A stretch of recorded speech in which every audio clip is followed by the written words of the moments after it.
Welcome to the next episode of Navigating Carbon, your compass to carbon management. As always, I'm your host, Deb Ryan, and in this episode, I sat down with Doug Sandridge.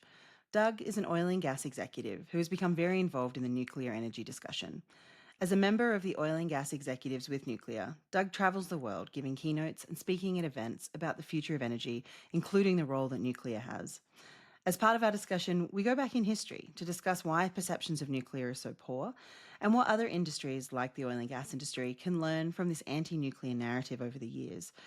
We also talk about what is happening now in terms of nuclear development, and a big part of that is around workforce to support the nuclear energy as it comes back into the mix. To stay on top of all upcoming conversations, please make sure you like and subscribe to the channel. But for now, sit back and enjoy my conversation with Doug. Hello, everyone, and welcome to our next episode of the Navigating Carbon podcast. Today, I'm joined by Doug Sandridge. Doug, how are you? Super duper. It's Great Friday. Yeah, it is. It is a Friday, and we're having this conversation. So you and I have known each other a little while, and you've got an oil and gas background, but we're going to talk about a slightly different topic today. We're going to talk all things nuclear, which I'm really Fantastic. excited. Yeah, Okay. we haven't covered nuclear on the pod, so really excited to have this conversation. And given your oil and gas background, I kind of wanted to start with how did you get involved, or how did you become interested in nuclear? How did this all start? Well, I guess we just going to go way back in the reach back machine. I grew up in an age when nuclear was still cool and still being developed, and during the 60s and 70s, I think a lot of people there were people who didn't like nuclear, but most people that I knew and most people of my age were, accepted nuclear energy as just part of the deal. We didn't have any problems with it, and so I didn't grow up as an anti-nuclear person. I did get into oil and gas, but before I was in oil and gas, I was actually a nuclear engineer for a year at college. And now let's just be clear, I was not a nuclear engineer because I really wanted to be a nuclear engineer. I was in the College of Engineering and I had to declare something and I didn't know what I wanted to do.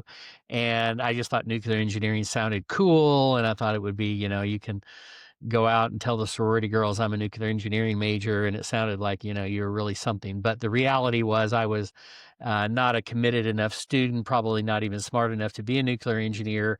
But it played a role at the time, and so Yeah, that's where I got started.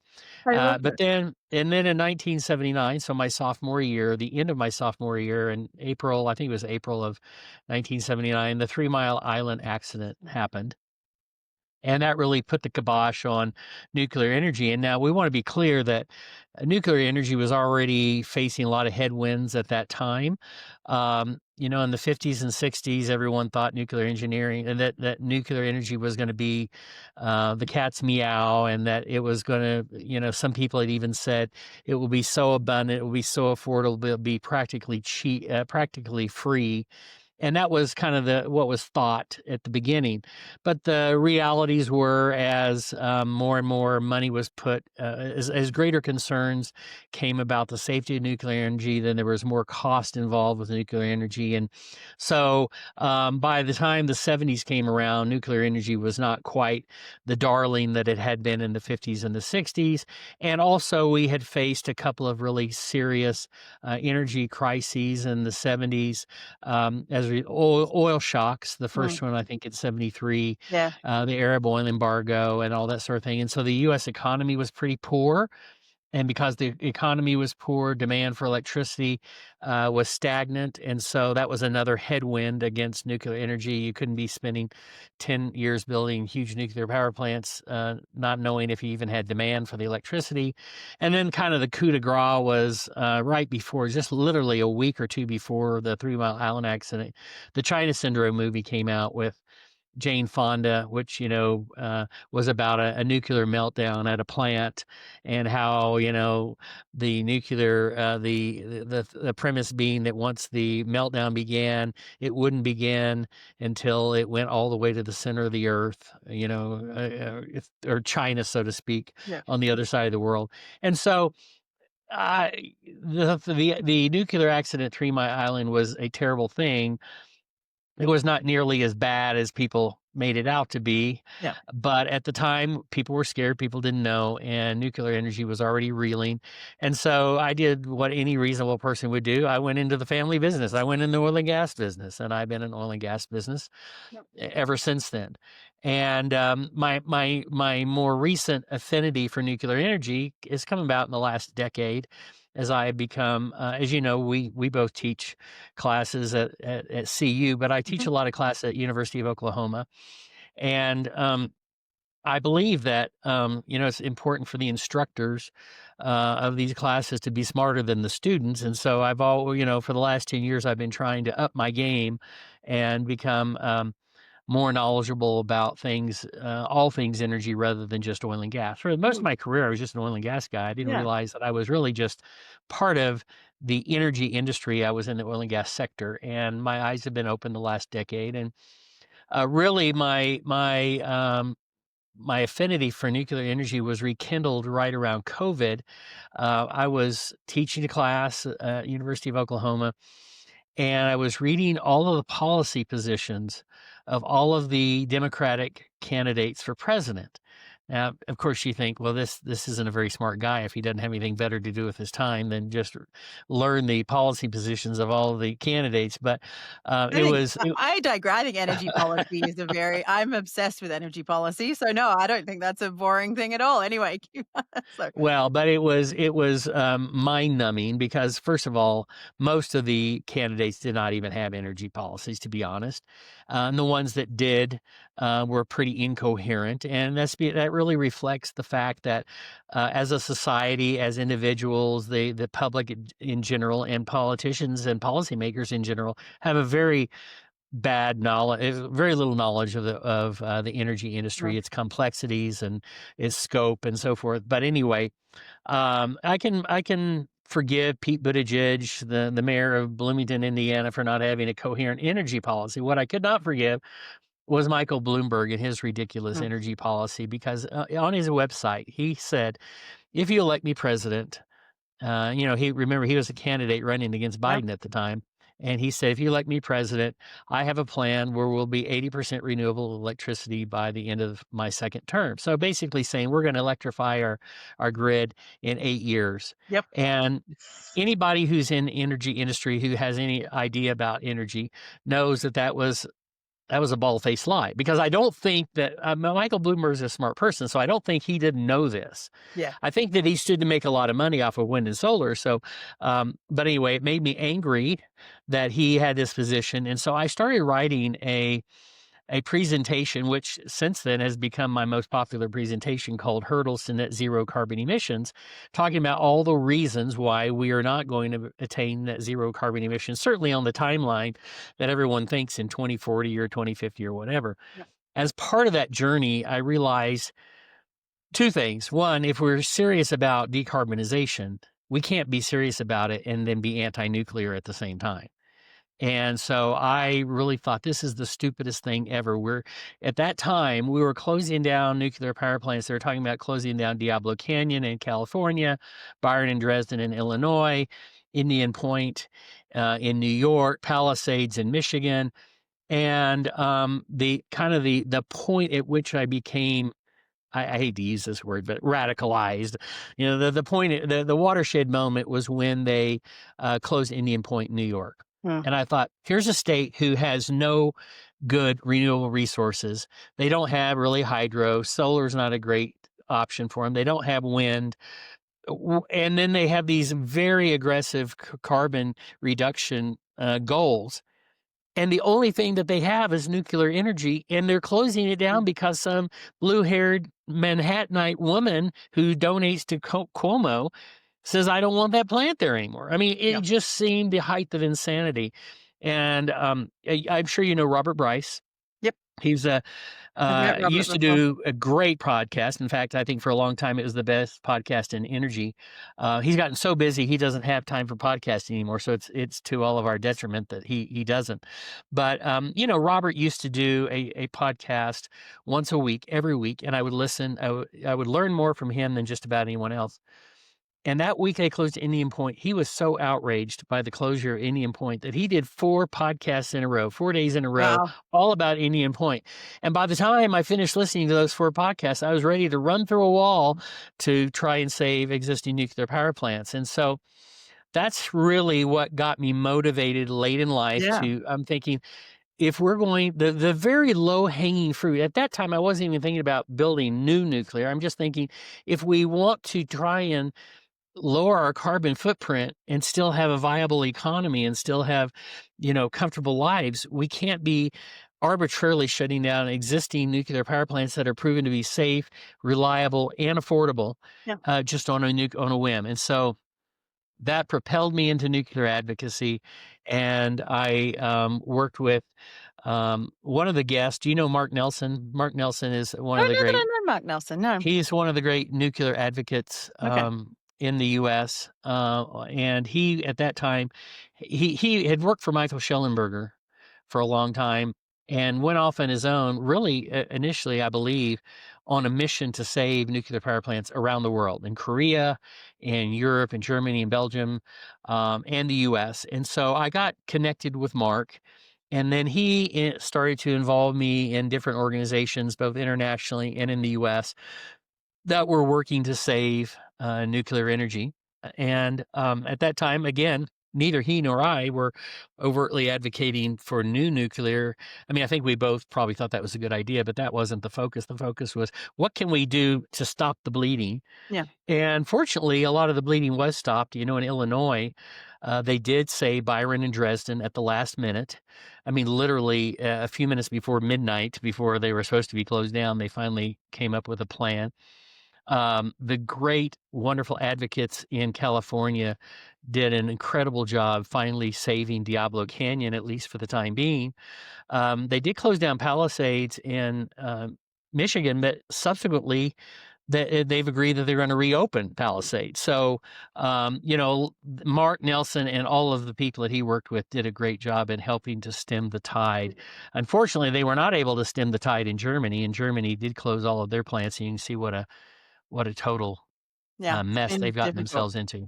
I'm Yeah. gonna jump in quickly because there is so much to unpack there. I love it. And I know you and I have talked about like energy history and you love your history and stuff like that as well, which is great. So like I mean, so much to unpack. I mean, I remember like early in my career, so I did chemical engineering as an undergrad before I chose to go into the oil and gas industry. And I remember talking to my friends 20 odd years ago about the fact that if we can, because again, everyone was like, well, what do you think like is going to happen and stuff? And, engineering wise and chemical engineering wise and stuff. And I was like, if we can figure out nuclear waste, I was like, it should all be nuclear. It's the best solution. And everyone, like my friends at the time, were like, what? I mean, it's always, to be honest, I've always thought it's a great solution. It's just, there is stigma around it. And we're going to dive into some of the policy pieces and stuff like that. But I think I remember distinctly in the 2020 election, I didn't go through and read everyone's energy policy.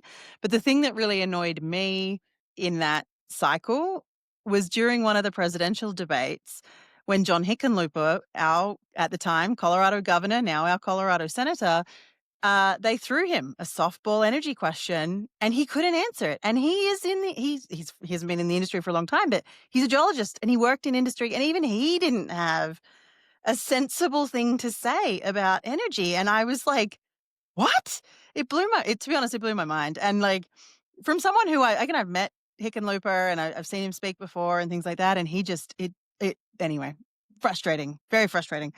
Um, so, lots to unpack. I think one of the things that, and a place I wanted to sort of start is that, the Department of Energy and Chris Wright have been out talking right now. There's obviously a huge energy conversation going on in the US because of how we're going to power AI and where all this energy is going to come from and stuff. And so, Chris Wright, I think it was a couple of weeks ago, was talking about some of what he's trying to do around nuclear permitting and stuff like that. Like, I'm curious, like, I know some of the work you've done hasn't been about new facilities and things like that, but like, do you think it's too little too late in terms of how nuclear becomes part of the system again? Or what's your thoughts on that? Define too late. I mean, It's true. I think we are going to see, nuclear, obviously, it's already making a huge, comeback in China and Russia. some other places, and so they're going gangbusters on building nuclear energy, and we could here too. We've got several problems. In China, it's all state owned, and they've got unlimited, state funds to do these things, and capital is a huge issue here in the U.S. We also don't have a workforce. We don't have supply chains. We don't have any of that. But notwithstanding that, I have great optimism in the American ingenuity and the American free enterprise system. And so I think that we are going to.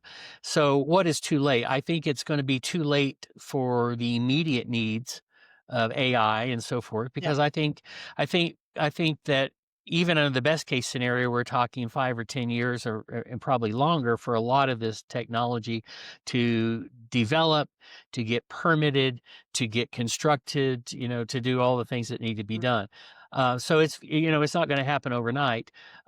However, I don't think it's too late. I think that we can bridge that gap using natural gas. I think natural gas has become, again, at one time, natural gas was touted as the bridge fuel to net zero carbon emissions.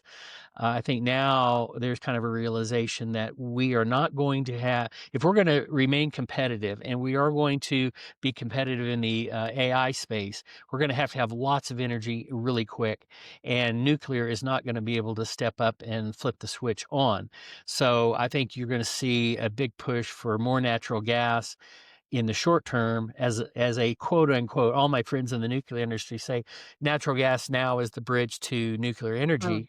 And I actually, every time I hear that out of one of their mouths, is I was like, I think that you've misstated it. Natural gas will pick up the slack till nuclear comes, but once nuclear arrives, we're not shutting down that nuclear gas. Now, Very my much. friends that are, pro decarbonization or pro net zero, they're horrified to hear me say that. But the reality is, if you have a company who is going to build natural gas plants for the next 7 years, and then they're going to be building, in the meantime, nuclear power plants that are going to come on in 2030.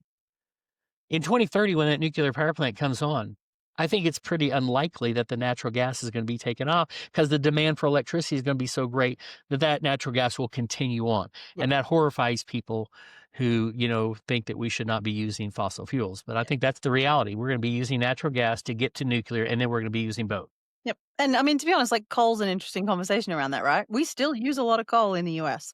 And I think it surprises people actually. And I haven't pulled recent numbers and stuff, but I remember I wrote a paper back in 2018. And at the time, Colorado was still 54% coal powered. And it, like, the people that I was talking to were like, wait, what?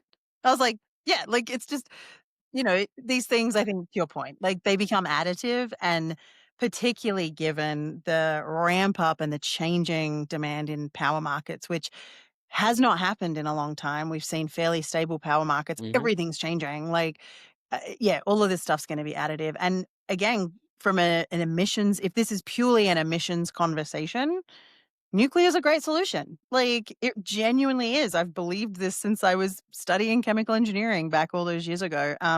So it's an interesting kind of balance, because the piece as well that I think is interesting, and you mentioned some of the challenges around the nuclear space, both with the cultural conversation. You talk about the movie that Jane Fonda was in, the issues with, I mean, there was the Chernobyl accident, obviously, and then 3 Mile Island just sort of added to that narrative.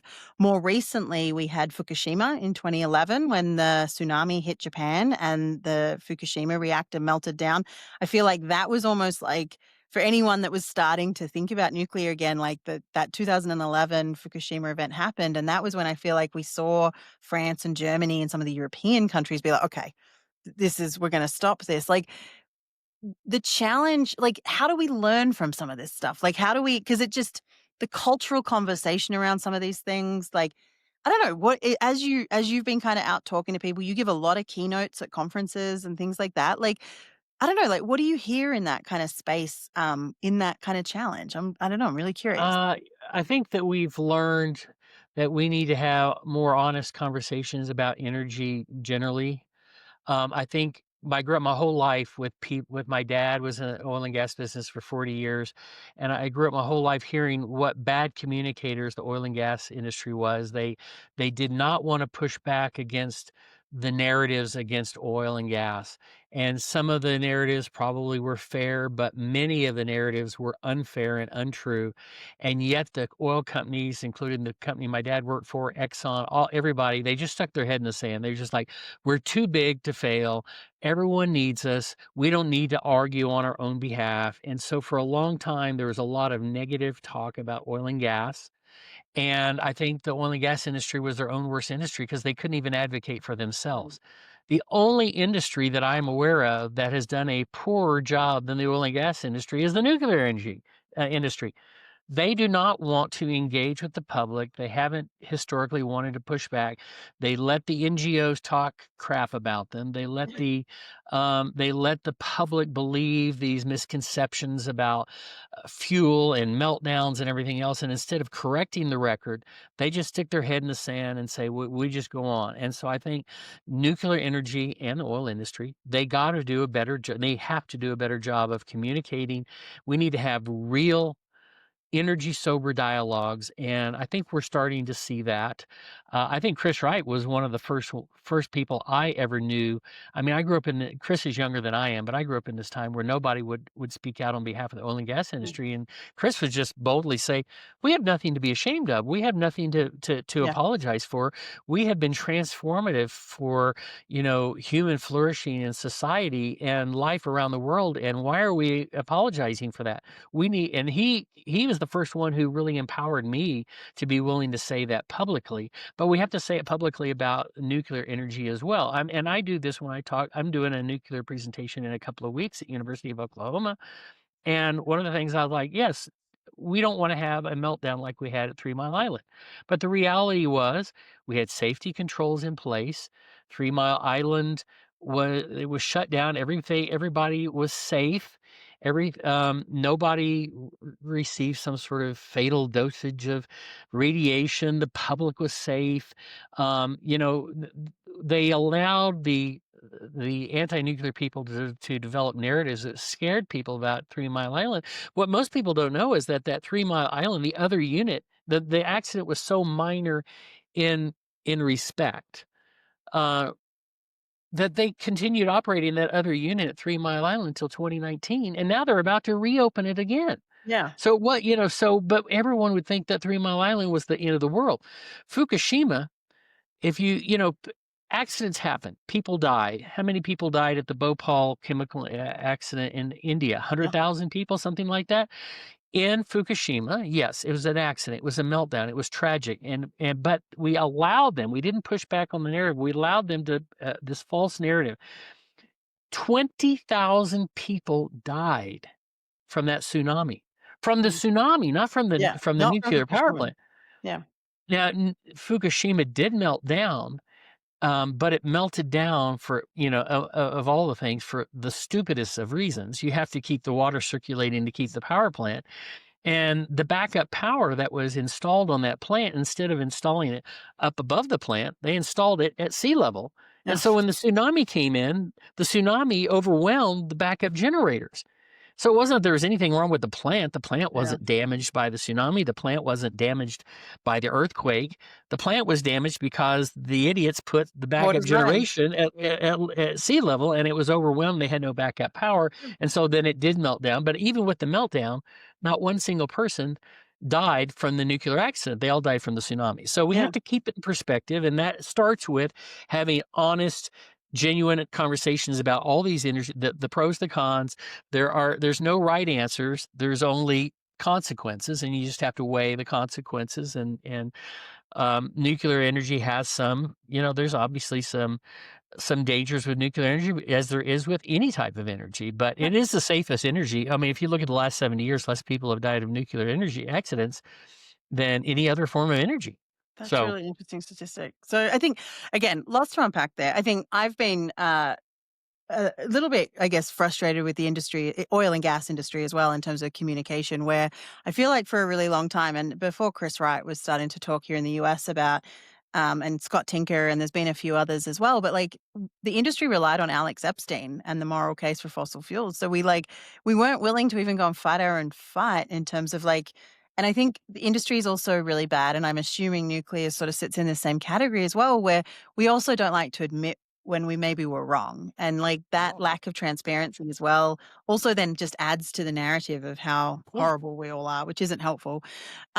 You're part of a group called the Oil and Gas Executives for Nuclear. I think I got that right. Is that correct? Yep. Like, what does that Yep. group really do, and how does that? What's your involvement with that group?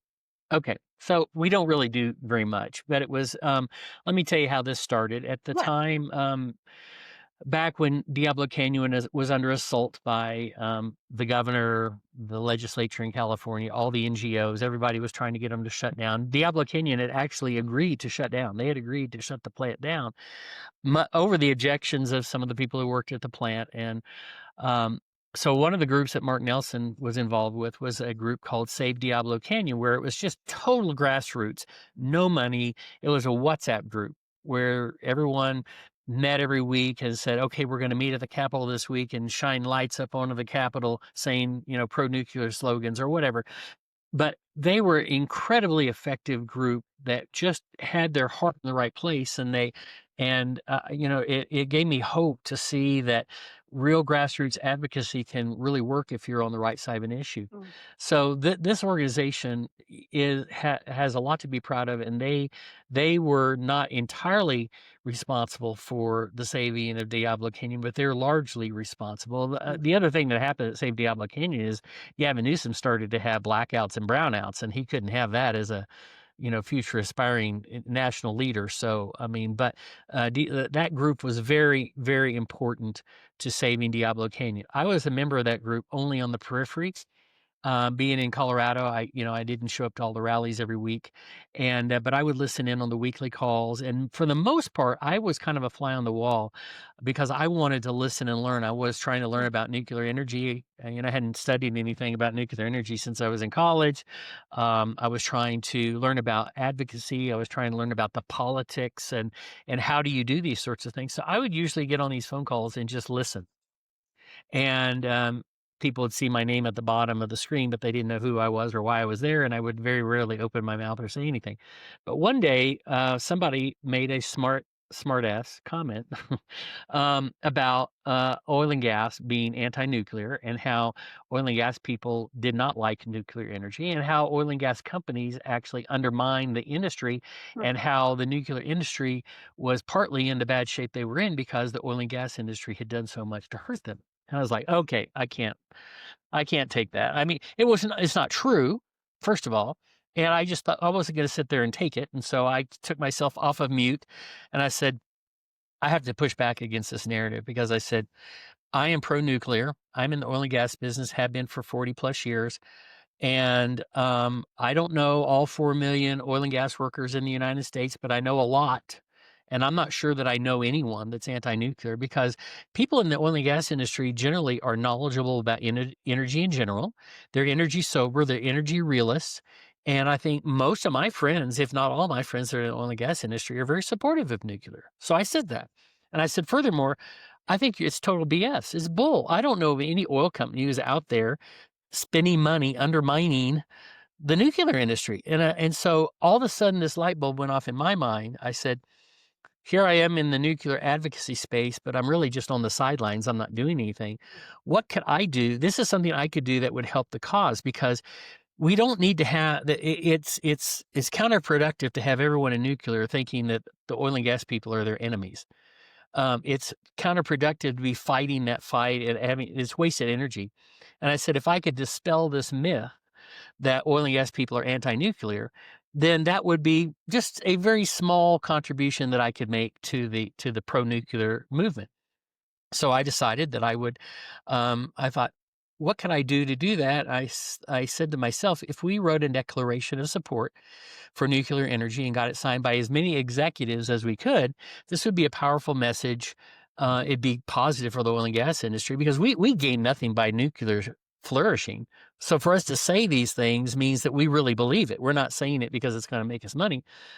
But then again, I thought, who's Doug Sandridge? Who's going to listen to Doug? Who's going to sign a declaration that Doug signs? So I called Chris, or I actually texted Chris Wright, and I told him my idea, and he loved it. He said, let's do this. So I wrote this declaration, and it was it took me several months to get it just the way I wanted it because, at one point it was 6 pages long. I said, "Nobody reads a six-page Yep, needs to declaration." be one. Uh, so it ended up being a two-page declaration. Page 1 was the importance of energy, and page 2 is the importance of nuclear energy. Mm, And I sent it over to Chris's personal assistant and said, "Would you have Chris look at this and see if this is something he could be supportive of? More importantly, what would he change? What would he want to change in order to put his name on it?" yeah, About 30 minutes later, she sends it back signed by Chris without any changes. He loved it, said, "It's perfect as is." He signed, he became the first signatory and I became the second. And so, we just use it as fun, but it draws attention to the issue, and it's kind of gimmicky because people invite me to podcasts sometimes to talk about the nuclear declaration. yep, But I mean, we're not we lend our name to things if something comes out, if somebody wants support.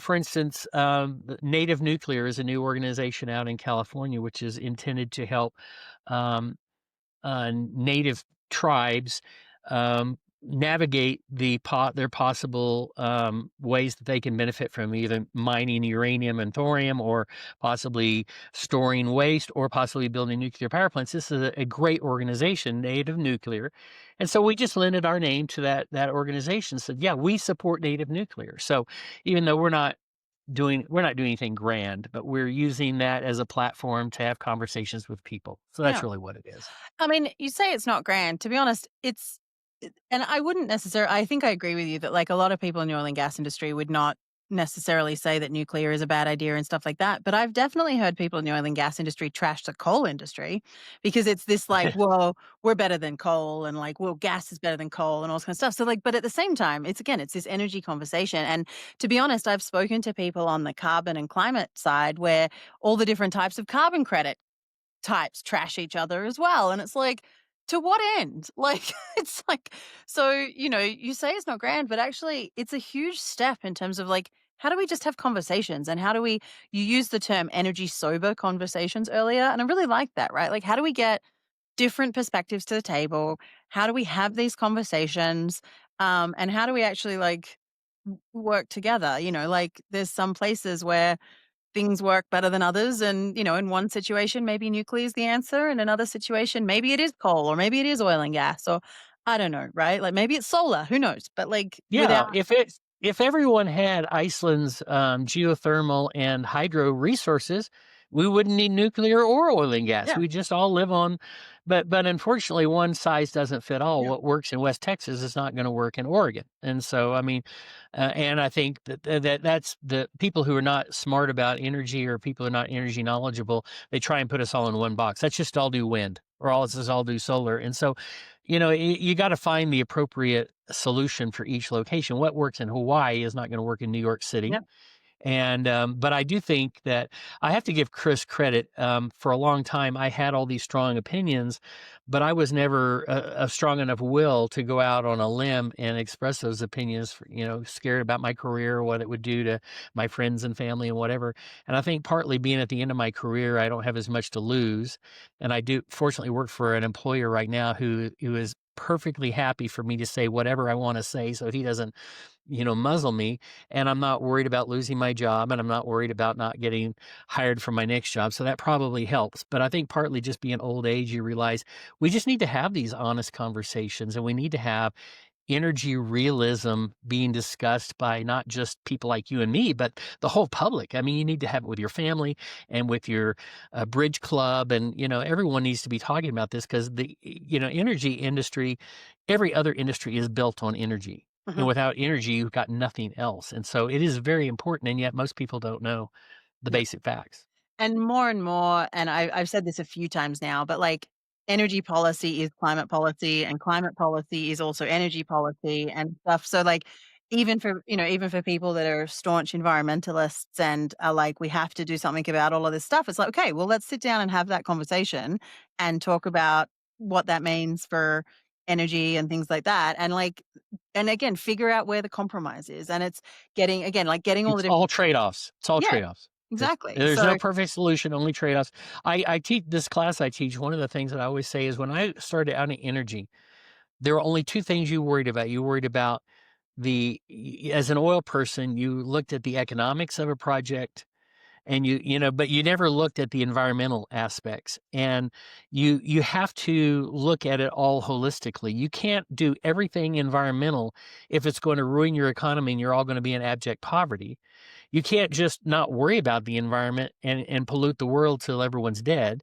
So you have to look at the whole solution holistically, and we didn't do that 40, 50 years ago. We are doing that now, and every decision has to take into account both the Yeah. industry and the environment. Yeah. It's a holistic conversation. So kind of building on that, I wanted to sort of talk about, you talked about the fact that you are teaching, you're an adjunct at OU, and you know, two pieces on this around it. And you talked about actually like the lost skills that we have in the nuclear industry here in the US, even to scale back up. And like, you're almost an example of it, right? Like, you went into nuclear and then didn't. And so, like, I'm curious as to your thoughts in terms of like, what do we need to do? And are we seeing interest around rebuilding that skill set in the universities and stuff from what you've seen and the people you've spoken to and stuff like that? I'm really curious. No, I do see a lot of interest in nuclear engineering at the college level. Mm. I'm not going to name. If I just start naming colleges, then I'll forget some, and they'll be mad. But there are a lot of nuclear engineering students around the country. So I think Cool. we're moving in the right direction that way. I think that there is a broad acceptance of nuclear. If you look at national polling, I think nuclear is in public favor. I think the problem, of course, is how do we finance it? I think the supply chains and employment for constructing these things are the big issues right now. Now, it's interesting because I had a company reach out to me recently and were, interested in my expertise in oil and gas. And I'm like, well, why is a nuclear company interested in me? And they're like, well, we're going to build nuclear. And we have great nuclear engineers, and we have great regulators and regulatory specialists and accountants, and then we have all the pieces we need, but we don't have a a st- a workforce. Huh. And I think that maybe as the oil and gas business is seeing a lot of redundancy in workforce right now, a lot of layoffs, that these are skilled people who are very motivated, very hardworking, very knowledgeable. And I think that there's an opportunity to take some of these oil and gas workers and use them for our emerging nuclear space. And I think especially when you talk about offshore workers, and they do big projects. They know how to do them on time, on budget. They are familiar with supply chain issues, that sort of thing. So I Yeah. think that possibly the oil and gas industry may be able to contribute to the workforce problem. I think that's one of the ways we might solve just a part of the workforce Yeah. problem. So. No, that's really cool. And I mean, I know when I go talk to students and stuff like that, and like as an engineer, like you're a problem solver, to be honest. Like, and so like in terms of transferable skills, there's a lot of whether it's nuclear or whatever it is, there's a lot of things that make that absolutely make sense. And like, I'm curious then as well, like as you're with the class that you and like the class you're teaching at OU, and even again as you're going and talking to people all over the world and talking about some of this stuff, like the young professionals and students coming through and stuff like that, like are you seeing sort of a similar pro nuclear, like what kind of like outlook does some of the young professionals and stuff have that you're talking to around energy broadly and nuclear as well? Well, it's an interesting question because the program that I graduated from University of Oklahoma was called Petroleum Land Management, and I'm sure you've heard of petroleum landman, and that was a degree. Everyone's now seen Billy Bob Thornton running around, right? Right. So I'm Billy Bob. But what happened is kind of in the I'm guessing probably around 2005 to 2010 range, the University of Oklahoma at least renamed their program Energy Management. They wanted to not have it specifically to petroleum land management. And so now ostensibly we teach about all types of energy. We learn they learn about electricity, they learn about nuclear, they learn about oil and gas, they learn about wind and solar renewables, so on and so forth. And that's a good change. So the program now at Oklahoma, and a lot of these other schools are very similar, may not have the exact same name, but essentially they're energy management programs, and they don't specialize just in oil and gas. They specialize in all sorts of energy. So that's the interesting part. So now I started teaching this class at Oklahoma in 2009. It's the first year I lectured in this energy management program, and I always ask my students, why are they at Oklahoma for this class? Are they Mm. expecting to go in oil and gas? Now, in the early on in the 2000s, up until the time they did the name change, everyone's in it for petroleum because that was the name of the program. It's petroleum land management. But slowly, as it became energy management, slowly there were more and more students. And every year when I'd ask that question, a higher and higher percentage of those students would be there for renewables, for wind and solar or electricity or something else. So up to COVID, right, the class I taught right before COVID, I think 40% of the class was there for renewable energy. I'd ask the class, raise your hand, and 40% of them would raise their hand when I ask is renewable. And so I think this is the trend. We're going from oil and gas, and renewables has gone from 0 to 40%. However, we've had a general awakening in this country. Energy sobriety, energy realism has started to assert itself. We can have all these grand views of what we think the world should be, but reality eventually sets in. Physics usually ends up winning the argument. And so, since COVID, I've seen the number of renewable students in the energy management program slowly decline until September of this year. It's the first time since we changed the program name that 100% of the students in the energy management program are now pursuing petroleum.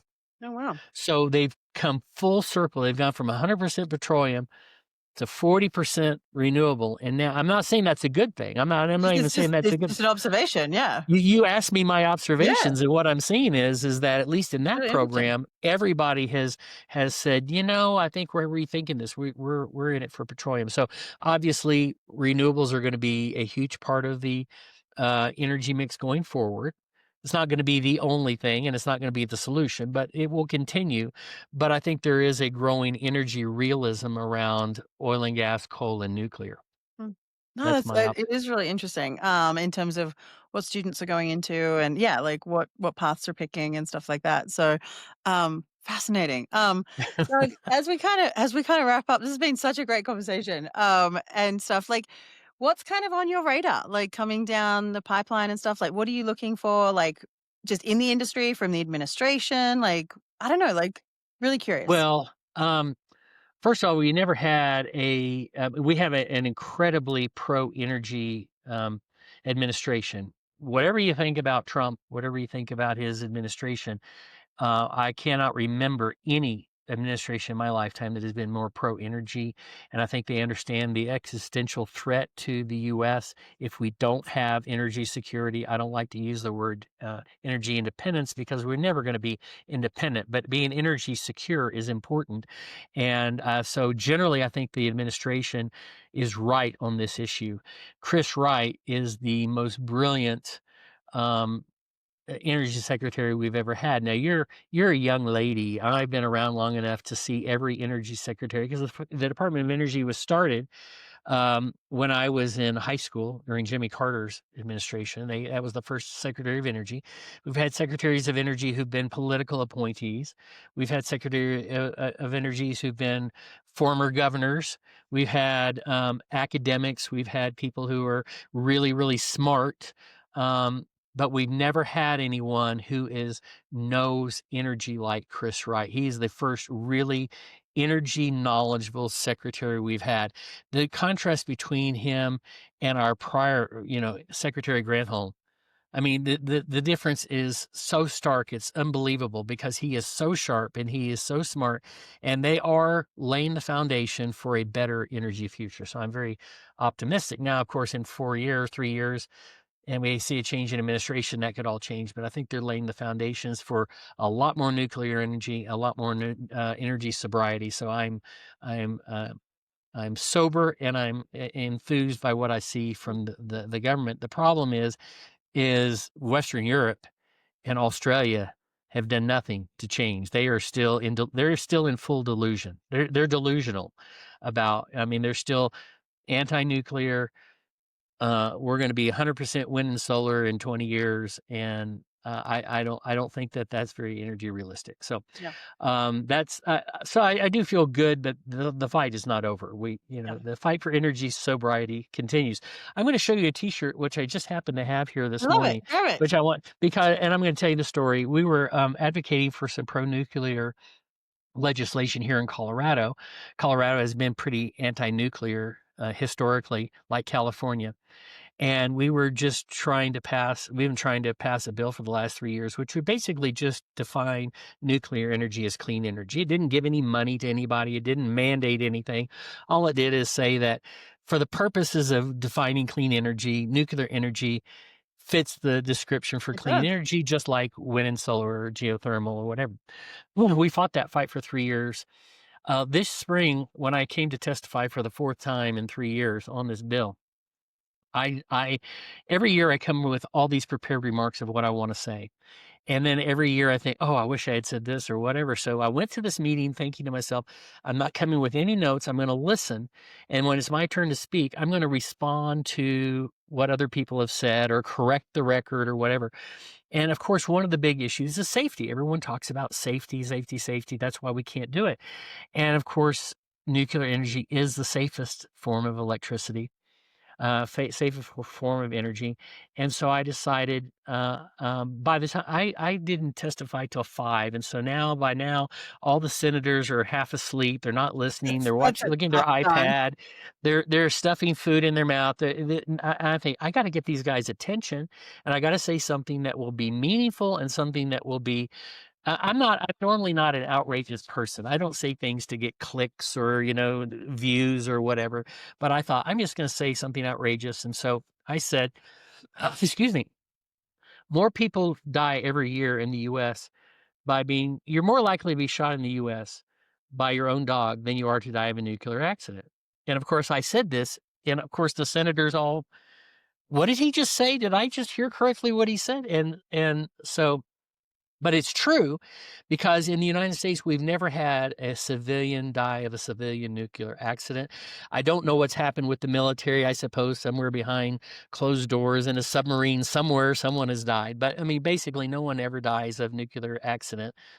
But every year, usually one person or more dies from being shot by their own dog, accidentally, of course. Yeah. They leave a loaded gun laying on the floor, and the dog Yep. pounces on the gun and it shoots. So I said this, and I it did get their attention, I'm not and in the surprised. end, they did pass the bill. It did go to the full Senate for approval, which did get approved, and Governor Polis reluctantly signed the bill, so it was signed. But the funny thing is I said that it was about 5 o'clock when I gave my testimony.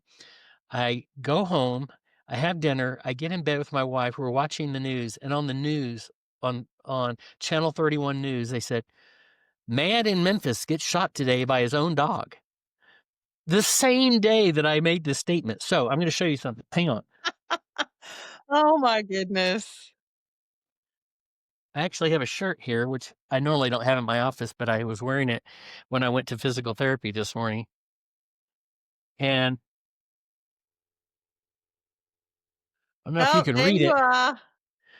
And so it says, Oh, at yep. whatever time I gave the 4:56. testimony, Yep. And then at and then the 9:26. same day, Oh my goodness. it's hysterical. So I made it into a T-shirt, and I get a lot of people who get a lot of joy out of reading that. But it's a good conversation starter. Yeah, I mean, people want to exactly. read my shirt, and so I'm teaching the class in the end of October in Oklahoma, and then I'm actually going to go talk about energy to Ramco Oh, very in cool. In Dharan? in in Duran in December. Cool. Well, So I'll be excited to hear kind of both the feedback from the students and what your class makeup looks like this year and stuff, and both kind of, yeah, what you learn in Dharan with the might Saudis. be the only opportunity as a landman, as Billy Bob Thornton, that I'll ever get to speak to a SPE group, but I'm speaking to the Ramco SPE group. Okay. It is the largest in the world. So there's about 12,000 members of that group. Is So that right? Oh my gosh. I've been to an SPE Aramco dinner, and there was over 600 people there. So Holy you'll have a Toledo. lovely meal. It'll be fancy, there'll be a lot of people there. So I can't wait to hear how that goes. So yeah, brilliant. Doug, this has been so fun. I really appreciate it. And the mix of both history and what's going on now and fun stories and stuff. So thank you so much for joining me. Anytime. Let's do it again.